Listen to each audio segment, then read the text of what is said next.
Coordina el proyecto de divulgación e intervención histórica del Fideicomiso del Centro Histórico de la Ciudad de México. En esta charla hablaremos sobre los seres fantásticos que Cervantes describe en las andanzas de Quijote. La imaginación, lo ominoso, la historia oral recopilada en el libro y su semejanza con nuestra historia tradicional.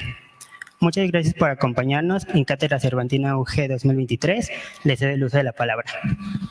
Muchas gracias y gracias a la Universidad de Guanajuato por abrir estos espacios en donde se puede platicar, se puede hacer un poquito más de ruido de un tema tan interesante, tan relevante como es las andanzas del Quijote, ¿no? Yo estoy muy agradecido siempre porque la universidad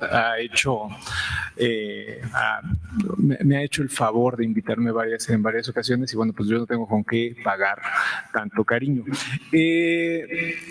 Cuando se habla del Quijote, generalmente, de alguna u otra forma, es imposible abarcarlo todo. Entonces, yo siento que se queda un poco mal, ¿no? Porque no vamos a poder abarcar todo. Y cuando me decidí a hablar un poquito sobre el Quijote, los aspectos sobrenaturales del Quijote, pues me encontré en una encrucijada gigantesca porque el Quijote todo es fantástico. Básicamente todo el Quijote es fantástico. Entonces, en ese sentido, pues, ¿qué tomo, no? De todo este corpus fantástico que es en sí los dos libros del Quijote, incluso el de Avellaneda, ¿qué tomar? ¿Qué tomar de los aspectos sobrenaturales? Me decidí por tres, ¿no? Que voy a ir desarrollando conforme se dé la charla. Pero antes de esto, me gustaría platicar un poquito qué entiendo yo como sobrenatural. En el siglo XVIII, cuando se hace la enciclopedia, por primera vez no apareció en el Tesoro de la Lengua Castellana de Sebastián de Covarrubias en el XVI, tampoco en el Diccionario de Autoridades. Es hasta el siglo XVIII, con la enciclopedia, que se habla en un diccionario de la palabra sobrenatural, entendida como algo que está sobrepuesto al orden natural. Esto obviamente que existía anteriormente, o sea, la palabra sobrenatural era de uso, pero no era definida y no se utilizaba de manera común. Eso es lo interesante. La palabra sobrenatural históricamente empieza a tener una acepción distinta a partir del siglo XVIII. ¿Y por qué el siglo XVIII? Porque es el siglo ilustrado. Es el siglo en donde se trata de disociar la razón de la sinrazón. Es decir, todo lo que no entra en la lógica ilustrada está incorrecto y por lo tanto lo sobrenatural no es correcto de ser pensado, que es algo muy interesante. Un siglo antes no pasaba esto. Cuando Cervantes utiliza la palabra, cuando Cervantes utiliza el lenguaje, no está pasando la lógica ilustrada por él. Sí está pasando un racionalismo muy importante, pero no está pasando una lógica ilustrada, ¿no? Ese es el primer punto que me gustaría platicar, porque es ahí donde uno encuentra por qué se utiliza tanto lo fantástico, lo maravilloso y lo sobrenatural, ¿no? Que son las tres categorías que hay dentro de los estudios de literatura. Lamentablemente yo no estoy muy versado en estudios de literatura, yo soy antropólogo e historiador, pero vamos, los literatos vaya que han hecho, vaya que se han entregado a estos estudios. Entonces es formidable ver cómo en el Quijote una persona que supuestamente pierde la razón empieza a manejar todos los aspectos sobrenaturales maravillosos y fantásticos que puede haber, que eso es una de las cosas relevantes del Quijote. El primer momento, lo primero que yo tengo que contar es que el Quijote se da el permiso de visitar un mundo que está negado por la razón, ¿no? Tiene que perder la cordura para poder visitar el aspecto sobrenatural. En ese sentido, hay un historiador de las religiones rumano que fue muy importante, que se llama Mircea Eliade. Mircea Eliade es un paradigma completo, ¿no? Hay gente que encuentra en él sus marcos teóricos, hay gente que debate con él, pero lo que es innegable es que tenemos que voltear a él, ¿no? Y Mircea Eliade habla y recupera la palabra clásica del psicopompo, de aquella persona, aquel ser fantástico que te lleva del mundo de los vivos al mundo de los muertos. como si fuese la Divina Comedia, ¿no? En ese sentido, una de las primeras cosas que quiero platicar con ustedes es que el Quijote es una especie de psicopompo fallido. Es decir, que todo el tiempo está tratando de trasladarse al mundo sobrenatural, pero las personas a las que él quiere hacer viajar al mundo fantástico, al mundo maravilloso y al mundo sobrenatural, se niegan o lo tachan de loco. No pueden pasar al mundo. Es decir, que solamente la sinrazón es la que te permite pasar al mundo de lo fantástico, maravilloso y lo sobrenatural. Ese es el primer punto. Suena un poquito a lo del psicopompo, ¿no? Suena un poquito. Quizá entrado con calzador, pero sí suena un poquito. Ese es el primer punto que me gustaría tocar, porque en sí, si seguimos esta lógica, el Quijote sería ya en sí un ser fantástico. Es decir, es alguien que irrumpe el orden natural siendo fuera del orden natural. Entonces ahí sería el primer, vamos, el Quijote en sí es un ser sobrenatural. Ese es el primer punto. Sancho, yo creo que es una de las charlas más conseguidas que ha logrado el Quijote. Sancho es la razón empírica por excelencia. Todo el tiempo está diciendo, es que esto no está pasando. Pero es bonito verlo en una lectura bastante libre, cómo la razón necesita la fantasía todo el tiempo para vivir aventuras, porque si Sancho se quedara en la razón empírica todo el tiempo, Sancho no hubiera pasado de perico perro, ¿no? Es decir, se hubiera quedado con su esposa haciendo los menesteres propios de una casa, de una aldea en el siglo XVII, ¿no? Entonces se necesita de la fantasía y de la locura para vivir aventuras, que también podría ser una lectura quizá entrada por calzador, pero que nos muestra cómo conviven estas dos, ¿no? Hay un escritor que seguramente todos ustedes conocen, que se llama William Blake, que es uno de los más grandes teólogos de la imaginación, teóricos de la imaginación que ha existido, y hablaba de que la imaginación es una potencia en sí. Es decir, que no hay un tipo de imaginación, sino que hay toda una serie de imaginaciones, y la más importante de todas es la que potencia la creación. Es decir, que ese tipo de imaginación es la que le da a Alonso Quijano. Cuando se convierte en Quijote, se convierte en un ente sobrenatural que potencia la creación fantástica. Todo lugar que pisa Alonso Quijano, todo lugar es potenciado por la creación fantástica, según Blake. O sea, la imaginación es un punto de creación. Como todo ser sobrenatural, el Quijote necesita algo que lo diferencie. Hay un historiador búlgaro que se llama Lucián Boya, que yo recomiendo mucho, que hace un libro que se llama El Ángel y la Bestia, un libro muy bonito, editado por Andrés Bello, pasado desapercibido en las librerías mexicanas, increíble, pasó desapercibido, y que es muy interesante porque dice que todo ser sobrenatural es una alteridad radical. Es decir, es el otro que no soy, pero que transgrede no solamente las formas físicas, sino que transgrede también las formas sociales y mentales. Es decir, que debe de transgredir todo. Y cuando Alonso Quijano consigue el yelmo de Mambrino, es ahí cuando ya es un ser sobrenatural en potencia.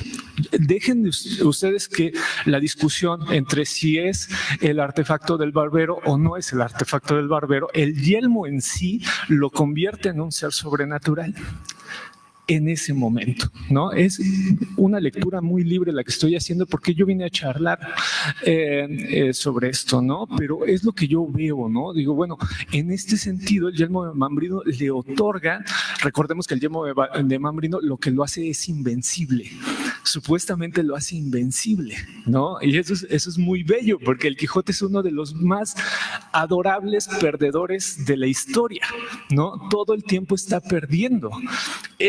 Curiosamente, el yelmo de Mambrino es de los pocos capítulos en donde resulta vencedor, ¿no? Él resulta vencedor, y resulta vencedor porque pues el barbero no se esperaban el ataque, ¿no? Es decir, que en ese momento pues es cuando embiste a alguien que estaba desproporcionado completamente de batalla. Entonces, en ese sentido se vuelve un ser sobrenatural cuando ya tiene el yelmo de Mambrino, que poco le va a servir en la novela, pero que ya le otorga de un poder mágico. ¿no? El otro punto que honestamente, para serles muy honesto, no sabía si hablar de él porque es un lugar muy común, que son los gigantes del capítulo 8, ¿no? Los molinos de viento, que yo creo que es raro porque el Quijote realmente tiene muchas lecturas, pero creo que la más jugosa es cuando hay un lugar en donde hablan muchas personas y empiezan a decir dichos. En esos capítulos es a donde el Quijote tiene una relevancia formidable, y en los molinos de viento quizá no tengamos una relevancia tan grande. Es fascinante, sí, pero no tiene una relevancia tan grande en cuestión de información. Pero con lo poquito que maneja, y por lo cual lo incorporé, lo poquito que maneja es fantástico, porque es cuando decide hacerse caballero. Y no sé si, seguramente aquí hay grandes lectores del Quijote. El señor el día de ayer nos platicó mucho sobre él. Pero seguramente se advirtieron que los primeros 8 capítulos Cervantes constantemente está hablando de gigantes. Constantemente está preparando el terreno para el capítulo 8. Porque ya es en el capítulo 8 cuando ya tiene a su escudero. Recordemos que desde el capítulo 2 se forja caballero en esta casa que el Quijote inventa como si fuese un castillo, ¿no? En donde lo arman caballero. Y ya cuando tiene al escudero, según los consejos que le dan de que necesita llevar un escudero y todo esto, es cuando decide hacer la embestida a los molinos. Y es interesante porque los gigantes son seres invencibles mitológicamente. Solamente para vencer a un gigante se necesita la intervención tanto divina como humana. Aquí sigo a un estructuralista francés que se llama Jean Chevalier. Jean Chevalier explica esto. Dice, históricamente, en el lenguaje simbólico, el gigante no puede ser derrotado si no hay intervención divina. Si el hombre que lo va a derrotar no tiene la intervención divina. Y pone como ejemplo a Hércules. Hércules forzosamente necesita de la ayuda de Zeus para terminar con los gigantes. Entonces, es una verdadera metáfora, ¿no? De lo que nos va lo que vamos a esperar en toda la obra. Una persona que está olvidada, ¿no? Completamente en su locura, y que no obstante de eso va a tratar de embestir gigantes, ¿no? Obviamente es derrotado en este primer momento, pero es derrotado por la misma tierra, porque el gigante simboliza las fuerzas terrestres y el molino también. Hay gente que no encuentra relación entre el molino y el gigante, la tiene completamente, porque el molino es lo que es una fuerza terrestre inmensa de esa época, y el gigante es una fuerza terrestre también inmensa en el plano simbólico. Ahí hay dos lenguajes, ahí hay una charla muy interesante que pone, no sé si de manera explícita o implícita Cervantes, pero la pone, ¿no? Entonces esta embestida no es tan accidental, ¿saben? Es una embestida que tiene que ver con lo que nos va a esperar en los próximos capítulos, que es una persona que va a dejar la vida tratando de cambiar el mundo y que pues, no va a cambiar absolutamente nada. Al final va a estar derrotado, ¿no? En el primer libro lo toman preso y en el segundo se da por vencido, ¿no? El segundo ya es la derrota del Quijote y nuevamente la razón de Alonso Quijano, ¿no? Entonces aquí vemos cómo los lenguajes simbólicos, lo fantástico, lo maravilloso y lo sobrenatural sí tienen una correspondencia con la realidad, porque también es una de las charlas que yo creo que todos hemos tenido, todos los que nos dedicamos a esto, que es cuando tú empiezas a teorizar sobre lo sobrenatural o sobre lo fantástico, pues no te vamos, o sea, en primera lo pasan al plano de lo esotérico, como si todo estudio de lo sobrenatural fuera esotérico, y no es así. Hay muchas lecturas de lo fantástico, de lo sobrenatural y de lo maravilloso. Hay varios teóricos. Ahorita me gustaría cerrar, que creo que es uno de los capítulos también muy bonitos, y yo creo que también el más representativo de todos, que es la Cueva de Montesinos. Yo creo que en lo sobrenatural es el capítulo que mejor lo logra. Les he de confesar, yo no soy un gran lector del Quijote, también hay que ser muy honestos en eso, pero las lecturas que he hecho en la Cueva de Montesinos encuentro mucho de lo sobrenatural, ¿no? Me gustaría hablar un poquito de que el Quijote siempre está imponiendo lo imposible en el mundo de lo posible. Es una imposición, aposta.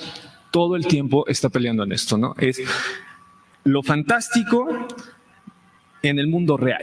Y esto es una definición que hace un teórico literario que se llama David Roas, ¿no? Y todo el tiempo, gracias a esto, va a estar construyendo un lenguaje que, si bien es heredero de las novelas de caballería y es una crítica y también es hija de su tiempo, también es una nueva forma de verlo, ¿no? Que se va a poner de moda o en tendencia, como lo quieran ver, en posteriores siglos, que es la taumatografía, es decir, estar explicando cosas sobrenaturales desde el aspecto lógico, ¿no? Que es actualmente como lo hacemos, ¿no? Actualmente todo sobrenatural tiene que pasar por el aspecto lógico, y lo que está diciendo Cervantes todo el tiempo es que si haces eso, te estás perdiendo de todo lo sobrenatural. El Quijote todo el tiempo te está inventando un mundo, y tú, por tu razón, no entras en ese mundo, ¿no? Bueno, según lo que he podido investigar, creo que es la primera vez en la historia que pasa esto. Una taumatografía que, lejos de invitarte a pensar lo lógico, te invita a perder la razón, ¿no? Hay un momento en donde Sancho se ve fascinado, ¿no? Llega un momento en donde Sancho dice, no, es que a mí sí me va a dar mi isla. Él sabe que está inventando todo, él está todo el tiempo viendo, examinando, él está sentenciando lo que está pasando, y llega un momento en donde dice, sí me va a pasar. Y le pasa, quizá por una burla, pero le pasa, ¿no? Que es en el segundo libro, cuando sí efectivamente le hacen gobernador y sí efectivamente gobierna bien, a pesar de que él todo el tiempo está diciendo que no es posible. Es decir, que la fantasía, la maravilla como potencia creativa, como decía William Blake, te lleva a establecer cosas que pareciesen en un momento irracionales, racionales en algún momento. La creación, ¿no? La imaginación como creación potenciadora.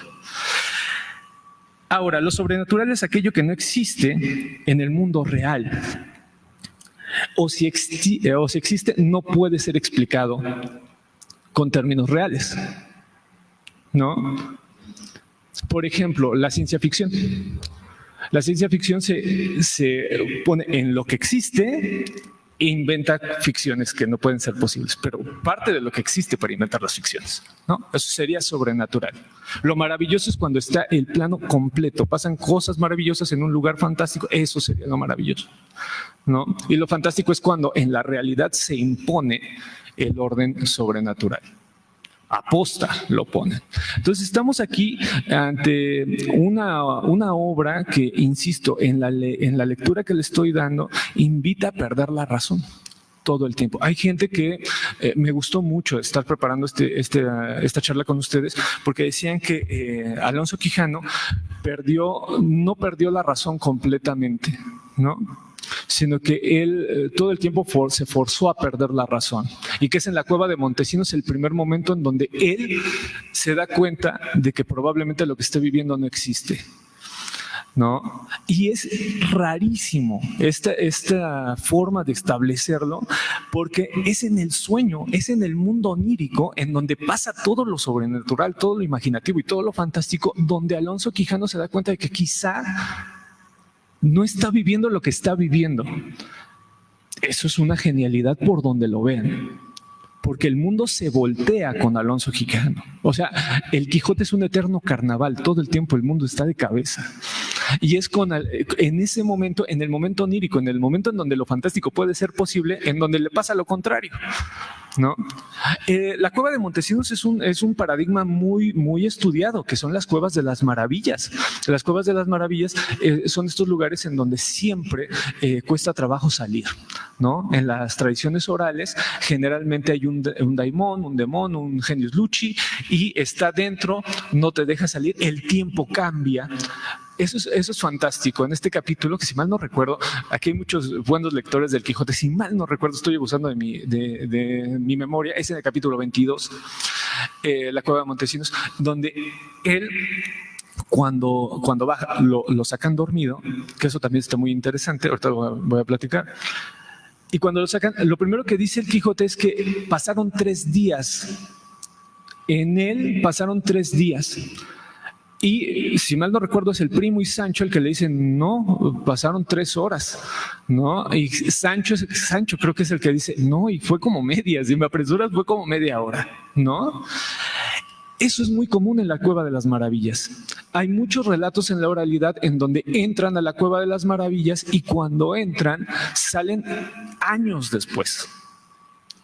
Sí, entonces lo que está haciendo aquí Cervantes no es solamente creando ficciones escapadas de la realidad, sino que está teniendo un lenguaje, una charla tan intensa con la oralidad que no creo que haya otro depositorio de construcciones orales más importantes que el Quijote. Todo el tiempo. Fíjense cómo habla Sancho, con dichos, o sea, refranes, todo el tiempo.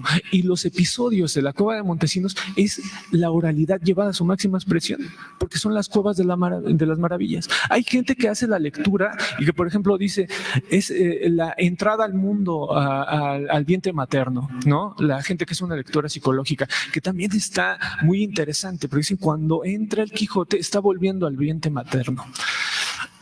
No lo veo tan escapado de la realidad en cuanto a interpretación, porque se puede dar esa interpretación.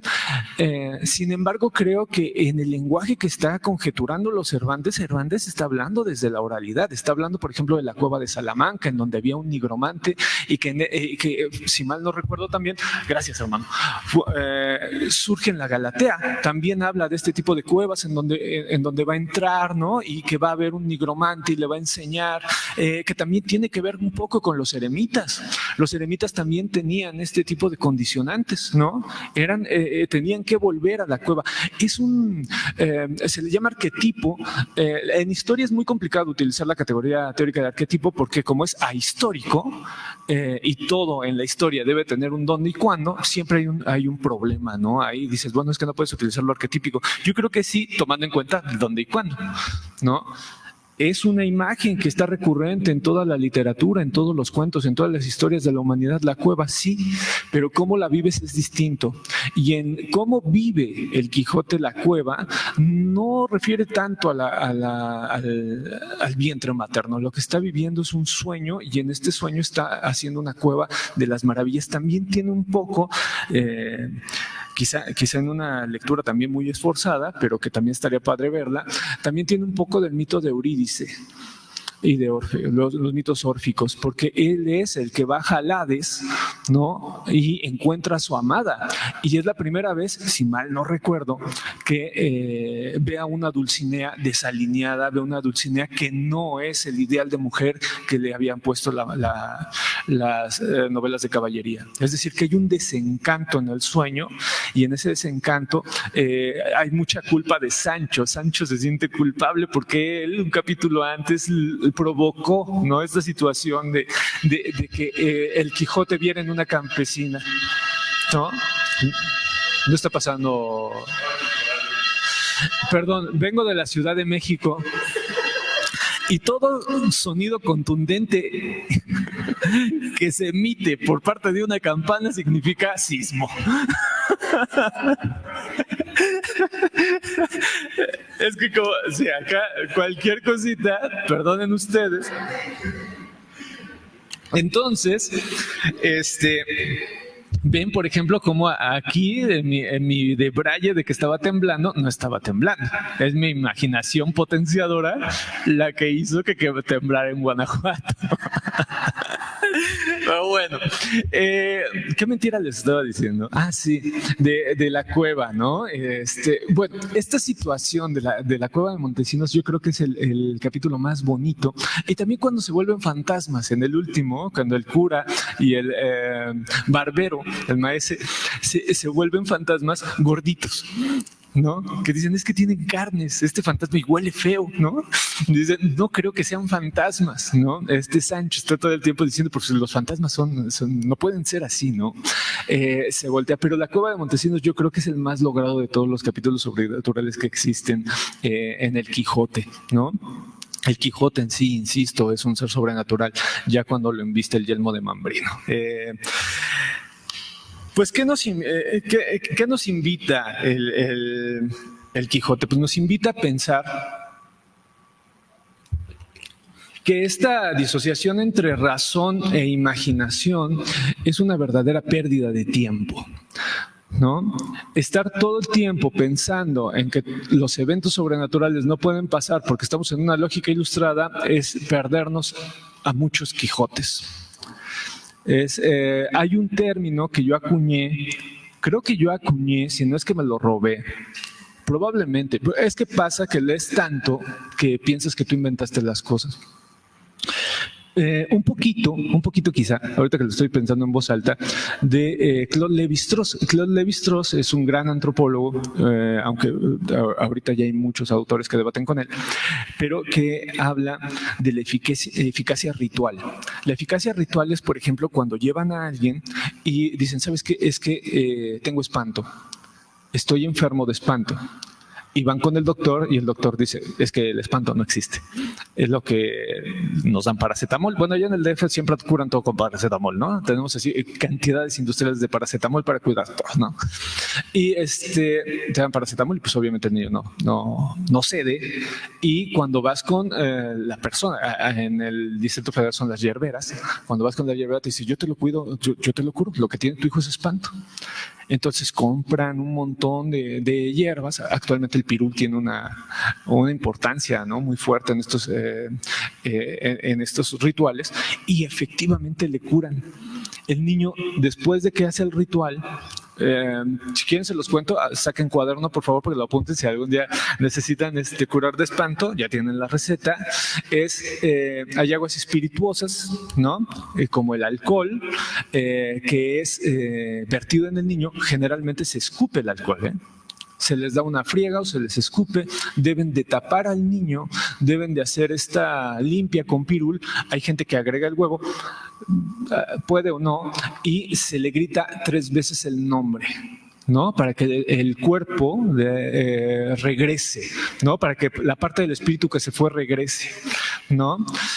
Eso se llama eficacia ritual, ¿sí? A pesar de que no está en los estándares de lógica y que cualquier médico, incluso cualquier persona que sabe de la medicina alópata va a decir esto no sirve a todas luces, el niño se cura, ¿no? Y bueno, hay bastante información de esto. Bueno, pues a partir de esta eficacia ritual, ahorita que lo pienso en voz alta, quizá fue de donde saqué la categoría teórica de la experiencia auténtica. La experiencia auténtica es cuando, por ejemplo, tú estás contando un relato de fantasmas, un relato de aparecidos, pero no está muy ligado a los relatos tradicionales de fantasmas. Es decir, si yo les cuento que se me aparece la Llorona en un río, tiene todo un entramado oral para que ustedes me entiendan por dónde va la lógica del relato. Pero si yo les digo que se me apareció la Llorona en un McDonald's, ya no puede aparecerse la Llorona. Todos digan, no, eso no puede pasar. No puede pasar ninguna de las dos cosas. Ni que se te aparezca en el río ni en el McDonald's. Pero ¿qué es lo que potencia que sí pase en una a que no pase en otra? El entramado social. Es decir, se cumplen ciertas condiciones para que lo imposible pase. Y aunque no sea cierto, es verídico. Es decir, a la persona le pasó. Porque todo el entramado social permite que la experiencia sea auténtica.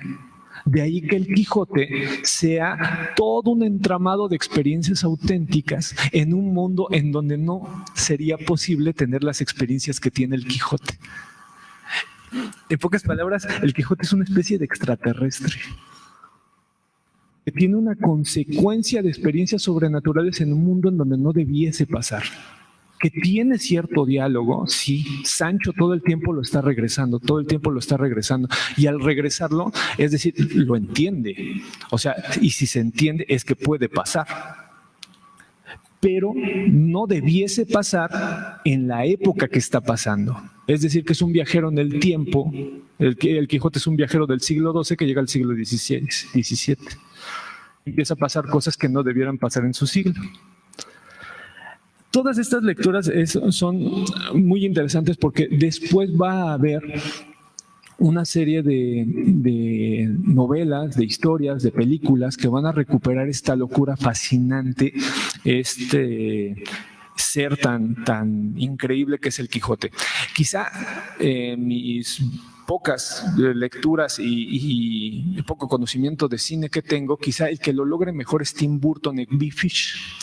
Big Fish es aquella persona que hace que su vida, si no han visto la película, se la recomiendo tremendamente, es un vendedor que termina fantaseando toda su vida y su hijo, su Sancho, todo el tiempo le está diciendo, es que esto no puede ser posible, todo lo que me estás diciendo es imposible que pase, ¿no?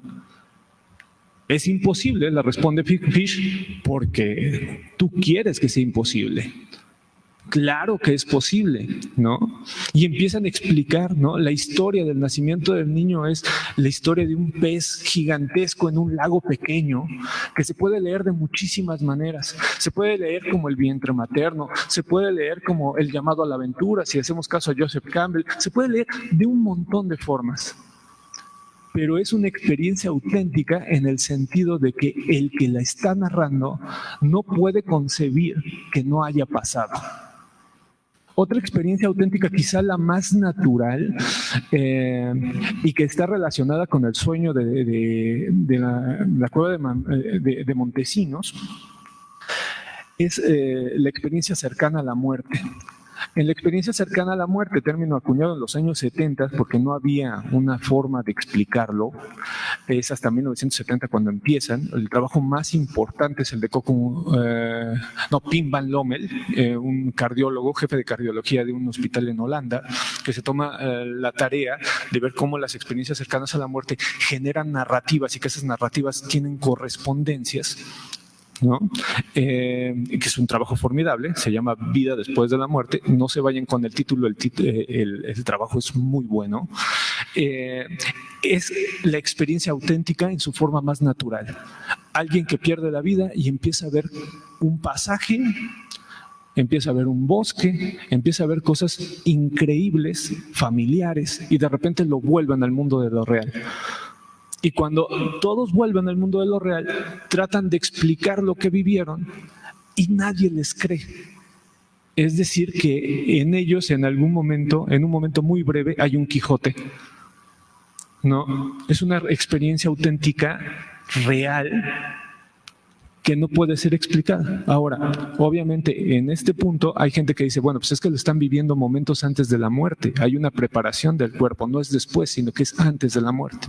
Sea cual fuere el motivo del relato, el relato existe y la experiencia es auténtica. Estuvieron en el momento sobrenatural.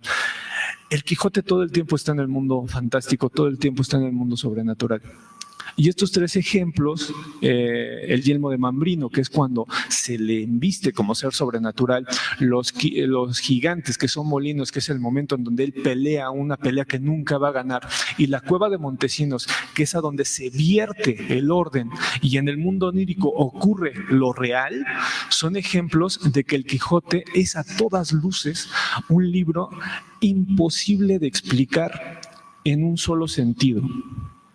Tienes que leerlo y todas las veces que lo vas a leer, todas tienen distintas interpretaciones. Humberto Eco hizo un término muy bonito para este tipo de libros que se llama obra abierta. ¿Sí? Todo el tiempo que vayas al Quijote, todo el tiempo vas a leerlo de manera distinta. Te puedes aprender de manera canónica las frases, puedes recitarlas, pero el sentido de las frases cambia constantemente cuando lo explicas. No lo sé, hay muchas, yo ahorita tomo Big Fish, ayer Evita hablaba de Death Note, yo creo que Death Note también es un anime, es un anime que surgió, si mal no recuerdo, en 1996. Y que es formidable porque también es por el tedio que ocurren las aventuras. No, salvo que en Death Note el idealismo es un idealismo mal encaminado. El idealismo del Quijote es un idealismo de esos que te dan ganas de ayudarlo, que sabes que está mal, pero que quieres ayudarlo. O sea, ¿qué es lo que pasa con Sancho? Yo creo que esa es la gran broma, y con eso finalizo para que platiquemos, porque seguramente tienen mucho que contarme. Ustedes saben más que yo.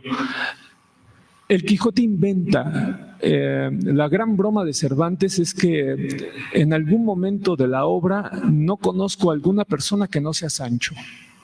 El que está leyendo, mientras va pasando la obra, te vas convirtiendo más y más en Sancho, porque dices, es que no puede pasar, y si pasa, ¿no? O sea, todo el tiempo estás leyendo, en los enfrentamientos tú quieres que gane el Quijote, aunque sabes que no va a ganar, ¿no? Con el bachiller. ¿Y qué pasa con el bachiller? Cuando gana con el bachiller, tú te sientes muy bien que el Quijote haya ganado, ¿no? Es que bueno, porque este vato es un arrogante. El Quijote es un idealista. Yo cierro con eso. Lo sobrenatural, lo fantástico, lo maravilloso en el Quijote es inagotable. Tiene muchas lecturas. Yo solamente tomé 3 ejemplos para no agotar. Yo creo que serían cursos y cursos y cursos, libros y libros y libros.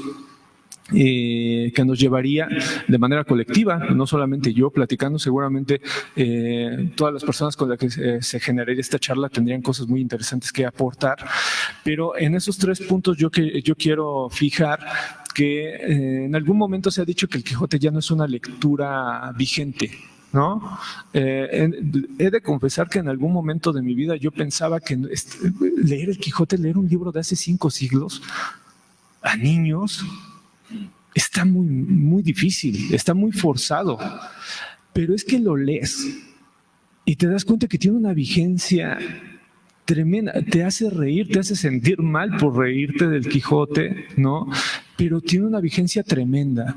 Yo creo que tiene una vigencia tremenda porque nos invita, y no creo que haya otro libro que nos invite tanto a imaginar como el Quijote. Yo con eso cierro, me gustaría escucharles, no quiero agotar mi tiempo platicando yo solito, entonces pues les agradezco mucho y espero no haber defraudado. Muchas gracias.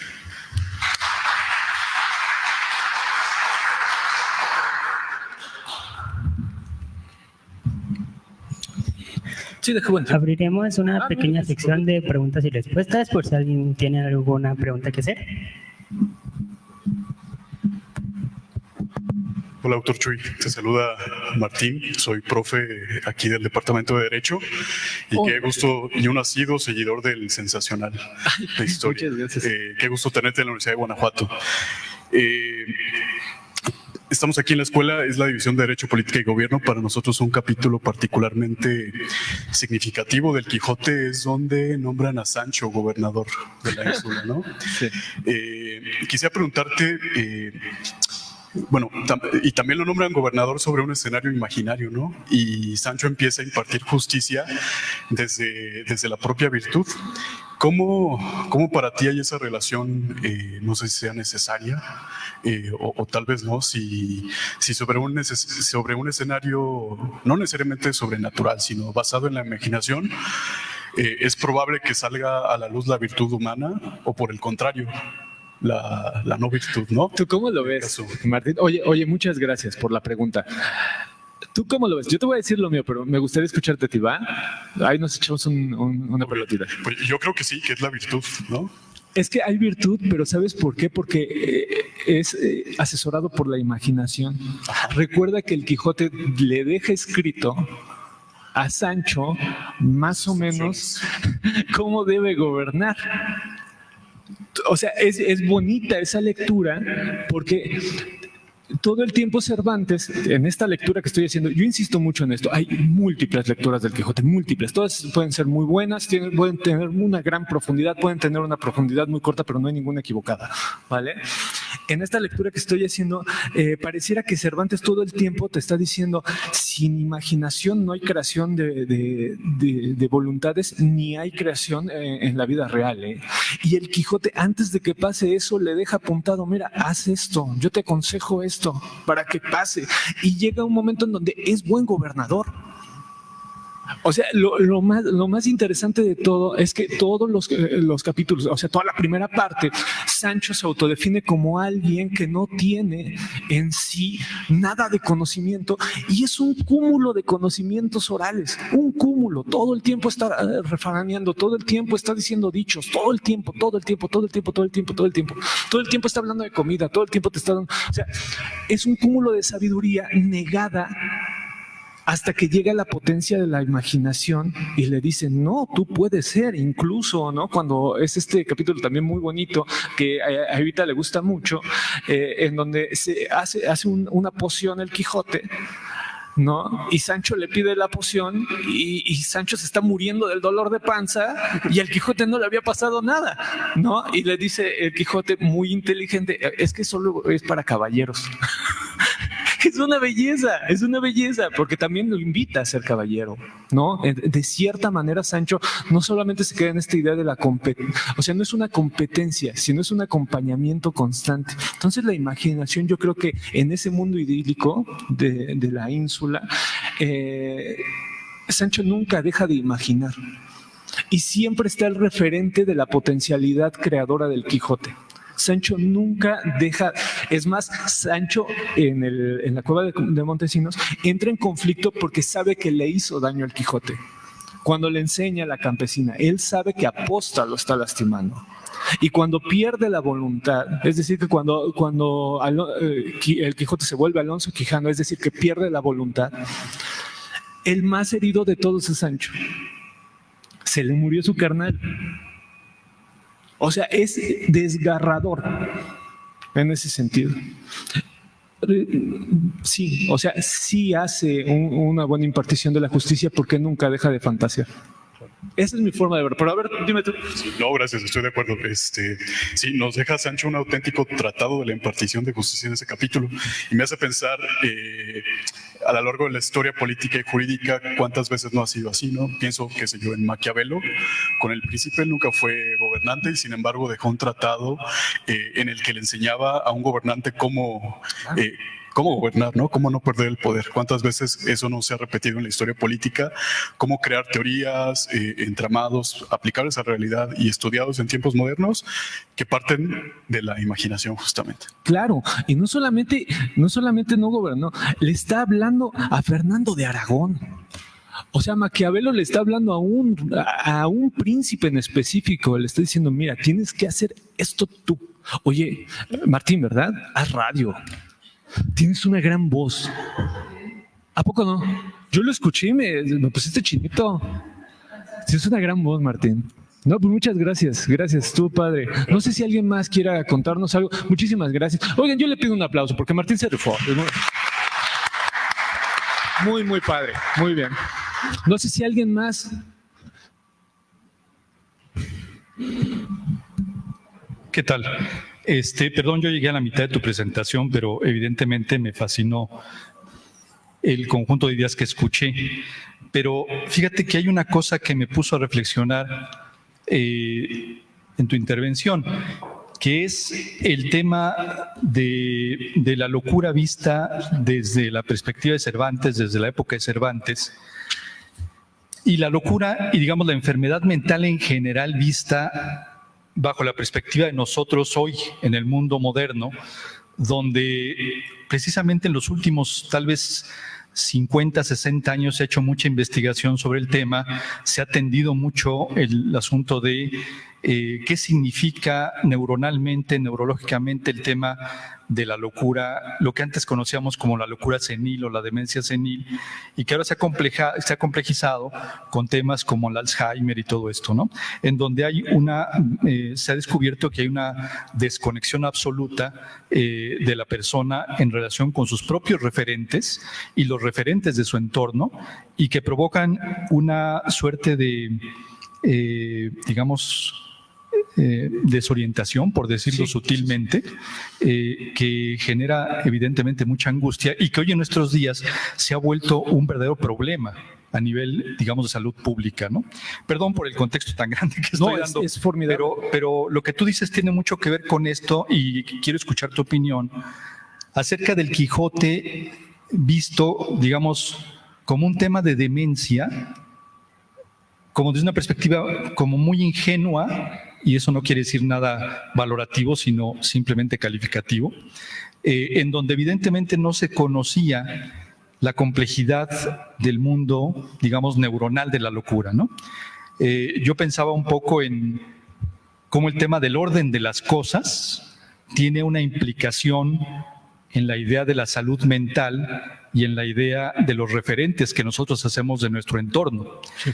Y en el Quijote, pues lo que uno ve es un poco la visión, repito, ingenua, digamos, donde no se sabía todo lo que había detrás de esta locura genial a la que tú haces referencia del Quijote, claro, pero que visto desde otra perspectiva, pues nos diría lo que antes veíamos como una virtud, o lo que Cervantes pudo retratar como una serie de pasajes virtuosos en la vida de dos personajes, en el mundo actual se ha vuelto un contrasentido y un problema de salud pública muy importante. Claro.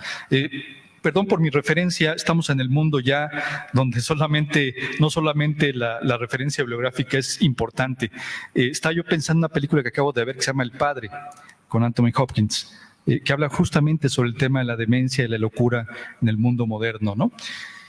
Entonces, quería oír tu opinión acerca de esto y si hay tiempo luego te cuento otra cosa que también me pareció interesante, que me sugirió tu exposición, que tiene que ver con otra serie también que muy interesante, pero primero esta parte, ¿no? Muchísimas. ¿Cuál es tu nombre? Paris Aguilar, servidor. Paris Aguilar. Paris. ¡Uy, qué gran nombre! Está padrísimo tu nombre. Mira, te hubiéramos invitado a desayunar, Paris. Estábamos platicando de eso. Estábamos platicando de cómo, fíjate qué bonito, ¿no? Estábamos platicando mientras comíamos, Horacio nos humillaba con una excelente elaboración de chilaquiles que yo no pude lograr. Estábamos platicando de cómo el mundo moderno lleva la locura a, por ejemplo, la producción, ¿no? Lleva este tipo de que nosotros llamamos como desórdenes, quizá por una falta de conocimiento clínico, porque también hay que decirlo, estamos pensando que conocemos los términos aunque no los conocemos del todo. A mí me gusta mucho platicar con una amiga que tengo que se llama Elsa, que es psiquiatra y que siempre de una manera muy sutil me corrige las imprecisiones que tengo yo de los términos, ¿no? Pero en todos estos términos, ¿no? de enfermedad que están relacionados con la locura, siempre hay un estrés de la modernidad, que produce la modernidad. Platicamos en la mañana de cómo hay uno imperante, que es el de la producción. O sea, tú puedes, fíjate lo interesante de esto, París, tú puedes perder la razón, pero si la pierdes siendo productivo, no hay problema. El ejemplo claro es Steve Jobs. A todas luces estaba loco, pero era ultra productivo. Entonces, ¿qué pasa? Que hay un consenso social de que, no, está siendo productivo, no hay ningún problema. No hay ningún problema, está loco, pero es porque la palabra, el término que se acuñó en la jerga millennial, que es el workaholic, ¿no? Alguien que no solamente trabaja mucho, sino que se presenta como la única forma de vivir es el trabajo. Pero ya un trabajo sin sentido, ¿me entiendes, París? O sea, un trabajo que ya no tiene ningún tipo de lógica y de estructura y que es premiado socialmente. A mí muchas personas me han dicho, uy, qué productivo eres. ¿Qué te gustaría hacer? A mí, dormir. Te lo juro. Duermo 4 horas al día, tengo que hacer muchas cosas. Me dices, ¿qué te gustaría hacer? Dormir. Mucho. Pero ya tengo dormir de viejo. Escucho cualquier cosa y me despierto. Ya no puedo. Y es premiada esa locura. La locura de Cervantes es una locura que no es premiada, es burlada. Todo el tiempo el acompañamiento de la novela se saben que están hablando con un loco y ninguno tiene la empatía de tratar de curarle más que Sancho. La única solución que encuentra toda la novela eficaz es el acompañamiento de la locura, que es el que hace Sancho. Ninguno más lo hace. Ustedes me podrán decir, no, pues es que el bachiller sí hace un acompañamiento. No, lo hace de manera engañosa.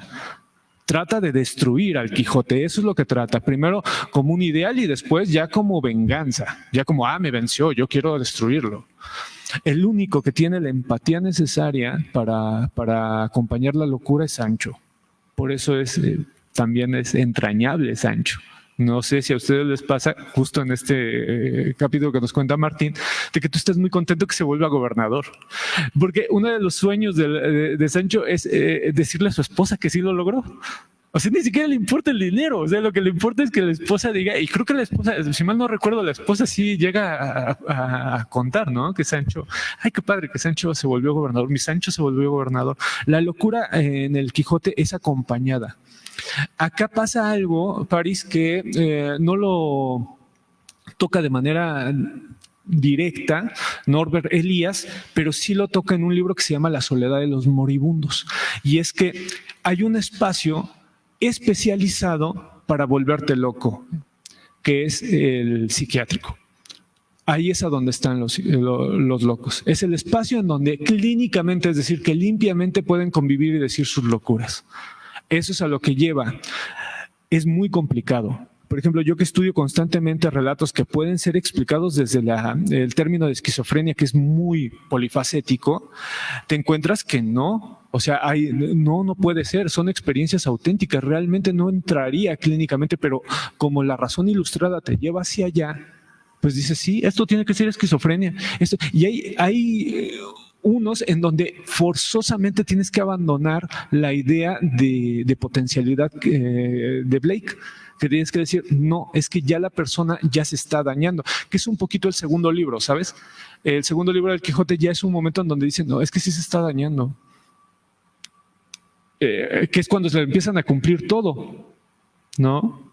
Ahí es cuando entra en crisis. Dices, no, pues es que sí se está dañando, hay que volverlo de nuevo cuerdo. ¿No? Es complicadísima la pregunta. Yo te recomiendo La soledad de los moribundos, porque yo creo que tendrías una plática mucho más profunda que lo que yo puedo ofrecer ahorita en 3 minutos, porque es una gran pregunta. Y el libro de alucinaciones de Oliver Sacks. Oliver Sacks lo editó en Anagrama. La traducción que hay en español, que es muy buena, está en Anagrama.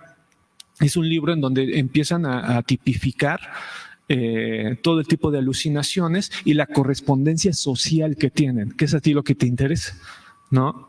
Bueno, o sea, ya lo tenemos tipificado clínicamente, pero socialmente, ¿cómo convive? Bueno, pues Oliver Sacks se aventó un librazo. Y yo creo que ese sería como que pues el comentario que te puedo hacer, porque es muy poquito el tiempo y es muy grande la pregunta. Ahora sí que me quedó grande tu pregunta, pero está muy bonita. ¿Tú qué piensas de esto? Perdón, rapidísimo, lo voy a conectar con una serie que yo vi hace tiempo, a la que le traigo muchas ganas de entrarle con profundidad, que se llama Dark, que es una serie que ustedes pueden encontrar en Netflix. Dark. Que es una serie donde se plantean muchos problemas de la continuidad histórica, del orden social, de la representación de la idea del tiempo y el espacio, en una suerte de narrativa muy compleja, en donde una de las cosas que a mí me quedan claras después de haberla visto es que en el tema del viaje en el tiempo, que tú hacías referencia un poco cuando decías que el Quijote era un poco un entidad extraterrestre, pero más bien a mí me sonó como un viajero de tiempo, que el tema de la imposibilidad del viaje en el tiempo no tenía que ver con un problema de física. como curiosamente los físicos insisten en decirnos, Claro. sino con un problema de cómo estamos acostumbrados a poner el orden social de las cosas. Por ejemplo, el parentesco. El parentesco, más allá de una relación, digamos, que norma con quién te apareas y con quién no te apareas, representa una forma de organizar a la sociedad para establecer no solo jerarquías, sino lugares, momentos y lógicas de las relaciones, lo que hace que el tema de la intrusión del hombre sobre el manejo del tiempo se vuelva una locura, porque tiene que ver con la manera como ha aprendido a representar, como en el proceso evolutivo ha aprendido a representarse el orden natural de las cosas. O sea, ese orden natural que no es más que un orden cultural. Sí. Y que en el Quijote, creo que tú lo ilustras muy bien, se representa la importancia de ese orden social en el sentido de lo que explica la locura y la no locura. Pero es una discusión muy compleja que obviamente en este tiempo no la vamos a dar. Nada más te lo acoto como agregado a la, No, y padrísimo, queda a la bonito. pregunta inicial, ¿no? Muchísimas Muchas gracias. Gracias, Paris. Un aplauso también a Paris, se rifa. No sé si alguien más. Ay, miren, sí se me hizo que me platicara algo. Tengo muchas ganas de que me platicara algo usted.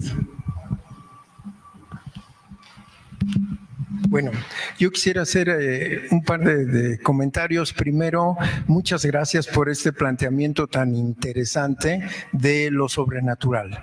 Esta idea me cautivó, esta idea de la imaginación como creación potenciadora, ¿sí? Y la relación que estableces pues con la locura de Don Quijote.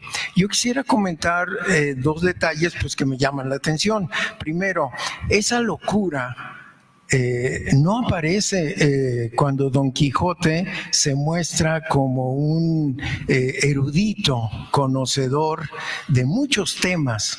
Sí, concretamente, bueno, si repasamos, me acuerdo ahorita de tres para mencionar algunos.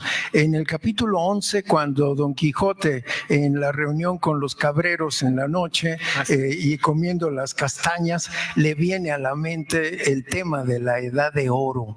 Sí, dichosa edad y siglos dichosos aquellos a quienes los antiguos pusieron el nombre de dorados, y no porque en aquellos el oro que en esta nuestra edad de hierro tanto se estima se alcanzase sin fatiga alguna, sino porque los que en ella vivían ignoraban estas dos palabras de tuyo y mío. Digo, ahí Don Quijote es el hombre más sabio, está hablando de un tema clásico como es la Edad Dorada, y ahí yo no veo la locura. Quizá la locura está en la forma como trae al momento ese tema. Sí, un tema clásico, un tema de los clásicos, tanto griegos como romanos, ¿sí? De la Edad Dorada, y que pues de alguna manera Fray Luis recuerda en la poesía del siglo XVI en España. Otro momento sería aquella discusión sobre las armas y las letras.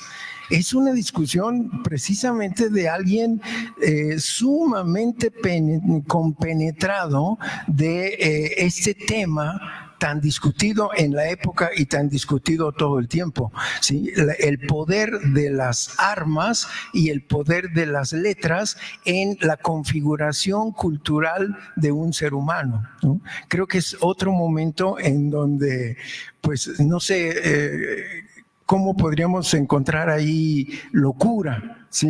Hay un conocimiento pleno. ¿Sí? Claro. Si Cervantes, él como persona, no logró estudios universitarios, porque parece que no, pues no hay ninguna evidencia de que los haya tenido, aquí en varios capítulos de la obra se está demostrando como un erudito conocedor de muchos temas, y no se diga pues cuando le está dando consejos a Sancho Panza para gobernar. Es un hombre conocedor de leyes, conocedor del sentido común, conocedor de la administración pública, ¿sí? Y además de una ética del gobierno, pues que yo creo que estaba fuera del momento en el que él estaba viviendo, ¿no? Aquello de Sancho, haz gala de la humildad de tu linaje y no te desprecies de decir que vienes de labradores, ¿sí? Y sobre todo, Sancho, bueno, pues aquello de no debes decir toda la cantidad de refranes porque empiezas a hablar de refranes y Sancho dice, bueno, pues eso Dios lo puede remediar porque sé más refranes que un libro, ¿sí? Y vienen semetantos juntos a la cabeza que riñen por salir unos con otros. Ajá. Pero yo sabré decir los que vengan a la gravedad de mi cargo. Hasta Sancho se convierte en un experto al hablar de eso, ¿no? Porque quien desaja no baraja y a buen salvo está el que repica y el dar y el tener sé su amenecer. Y Don Quijote lo interrumpe y le dice, oye, 60,000 satanases se te lleven a ti y a tus refranes. Te estoy diciendo que no digas y me sueltas una retahíla de ellos, ¿no? Claro. Lo que estoy tratando de plantear es que en algunos momentos, pues Don Quijote pasa de ser ese loco que todos admiramos a ser un hombre conocedor de muchos temas. Y bueno, yo ahí menciono 3, pero hay muchos más en el libro. Y también el otro comentario que quería hacer es que hay aventuras de Don Quijote en donde las cosas salen bien. Donde triunfa sin necesidad de la magia, digamos, aunque él se engañe en algún momento. Por ejemplo, cuando empieza la obra y se encuentra con el campesino aquel que estaba azotando al pastor de su ganado y Don Quijote le dice, no, pues ahora porque yo soy caballero andante te voy a ordenar que le pagues a tu empleado todo lo que le debes y que dejes de azotarlo. Sí. Y el señor aquel le dice, sí, está muy bien, prometo que voy a hacer todo eso. Y en cuanto Don Quijote da la media vuelta y se va, lo vuelve a amarrar al árbol y le sigue dando azotes al muchacho, ¿no? Pero en ese momento, digamos, en la mentalidad de Don Quijote es, ya gané, ya resolví mi primera aventura, ¿sí? Y cuando empieza la segunda parte, no recuerdo si es el capítulo 6, me parece, cuando se enfrenta a los leones, otra aventura en donde las cosas salen como debían salir. Don Quijote logró, según él, otra vez, infundirles miedo a los leones. Porque a pesar de que los leones se veían con fea catadura, no son capaces, al contrario, el león que va en aquella jaula se da la media vuelta y dice, le enseñó sus traseras partes a Don Quijote y como que no hizo caso de locuras. Y ahí Don Quijote dice, pues bien podrán los encantadores robarme la fama, que el esfuerzo, ¿sí?, eso será imposible. Entonces Don Quijote otra vez se queda con la sensación de que triunfó. Y también cuando se enfrenta al Caballero de los Espejos, y bueno, hay muchos otros episodios en donde las cosas sí salen bien. Digamos, Don Quijote no necesita inventar un recurso, ¿sí?, para poder querer justificar sus derrotas, sino que también hay algunos triunfos. Perdón, no quiero extenderme más, pero hay muchos detalles que son muy ricos. Es que yo fascinado desde todo perdón por interrumpirle, pero extiéndase lo que quiera. Es fascinante escucharle. Me recuerda mucho a mi padre. Mi papá se aprendía los libros como usted. Entonces, platicar con él, siempre recitaba, y es algo que se ha perdido. Nuestra generación poco a poco se olvida. El uso de la memoria que tenemos es muy inmediato, ¿sabe? Nuestra forma de vivir llena de espejos, ¿no? De espejos mágicos que nos dicen cosas, no nos permite tomarnos el tiempo que usted se toma para pensar las cosas. Entonces yo escucharlo para mí ha sido una maravilla. Incluso espero que la universidad en algún momento le invite a pasar, porque lo hace de manera formidable, ¿no? Muchas gracias. Bueno, pues un aplauso al señor. Gracias. Solamente que me gustaría hacer una cosa. ¿Cuál es su nombre? Lino. Y aparte, Martínez. Qué buenos nombres hay en Guanajuato. Lino, París y Martín, ya. Martín, sí hay Martínez en el DF. Oye, Mire, Lino, yo creo que la erudición, no estoy tan seguro de que la erudición esté tan peleada con la locura. Eso sería lo único que... Porque yo conozco gente erudita muy, muy, muy loca y muy fascinante. Son fascinantes porque es que la erudición es un poco de salirse del mundo estructurado. El ser erudito ya sí es un acto transgresor a la realidad. La realidad no te quiere erudito. Pregúntele a los creadores de iPhone. No, lo que quiere es que seas inmediato, que se te olvide todo pronto. La erudición es un acto de locura, yo creo que uno de los más importantes. En ese sentido, Lino, yo creo que el Quijote tiene todo el derecho de ser erudito porque está fuera de la razón. En ese sentido, yo creo que ahí se reafirma, de hecho, en la erudición, que es otra cosa que seguramente usted sabe más que yo, pero que es muy raro ver en un caballero. El caballero no tenía tanta erudición. El Quijote es, yo creo que el primer caballero erudito. Es erudito completamente, porque está loco. No. Entonces, yo sería lo único, señor Lino, y se lo juro, qué gusto escucharlo. Me gusta mucho escucharlo. Ahorita cuando empezó a decir todos los refranes son sabios porque se contradicen entre sí. Porque ellos ya entendieron que no hay lógica en el mundo. ¿No? Pero muchísimas gracias. Al contrario.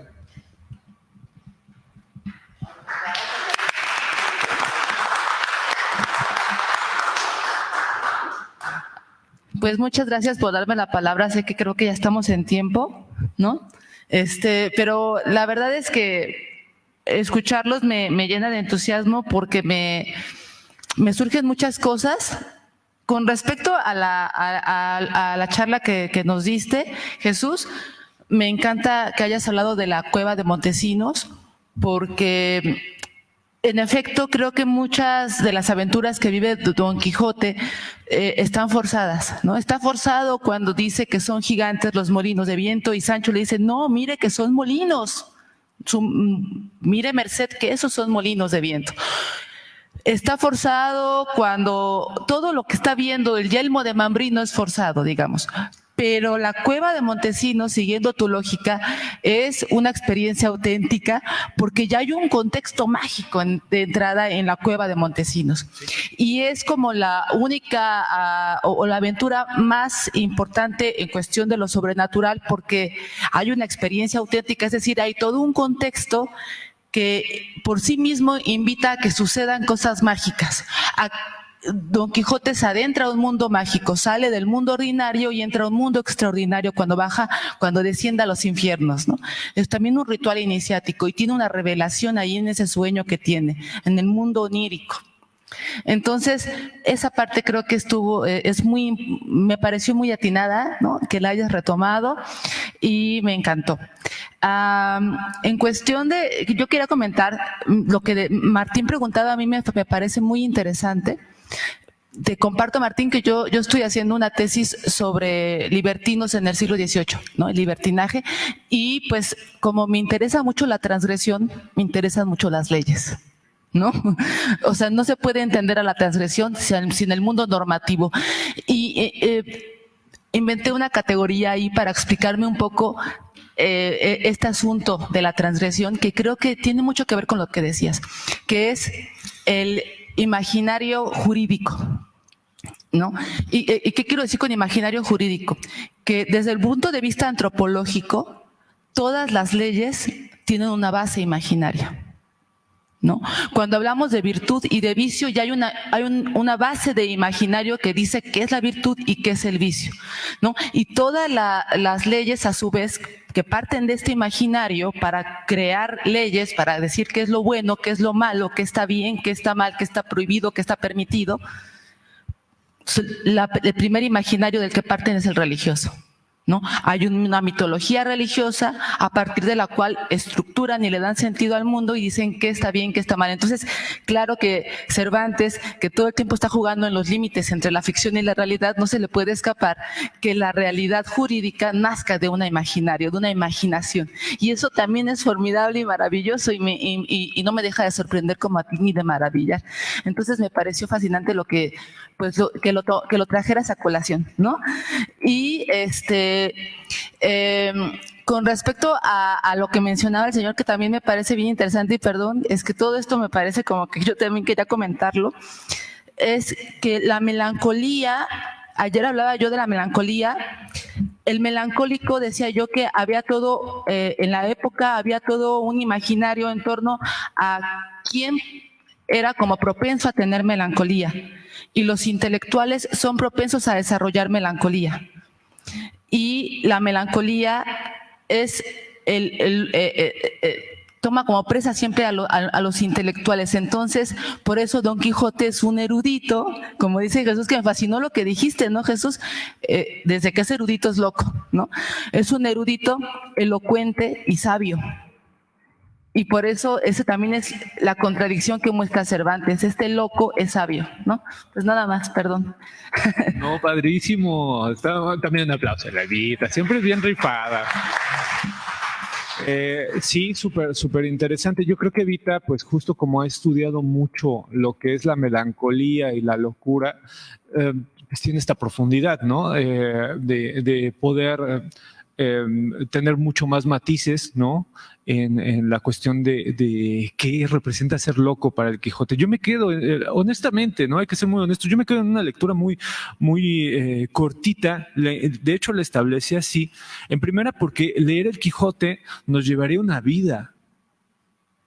Me quedaba pensando mientras preparaba esto, es que para hablar del Quijote debes de tener unos cuantos años, ¿no? O sea, yo estoy muy joven para hablar del Quijote.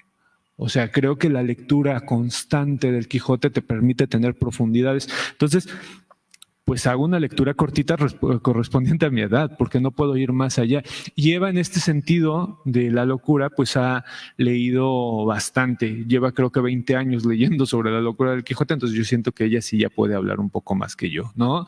Es muy interesante la locura del Quijote y la erudición. El primer caballero erudito.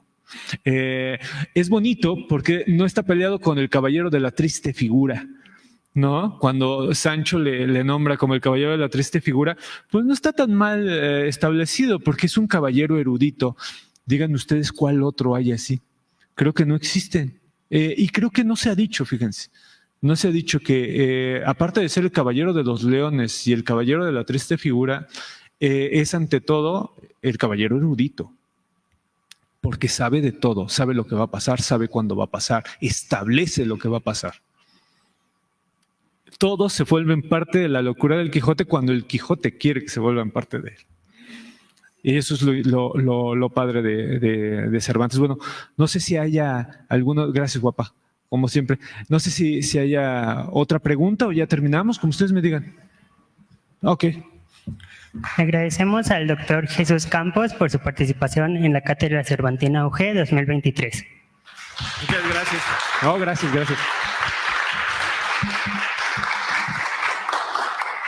Los invitamos a permanecer en línea para acompañarlos en la última charla a cargo del doctor Paris Aguilar. Muchas gracias.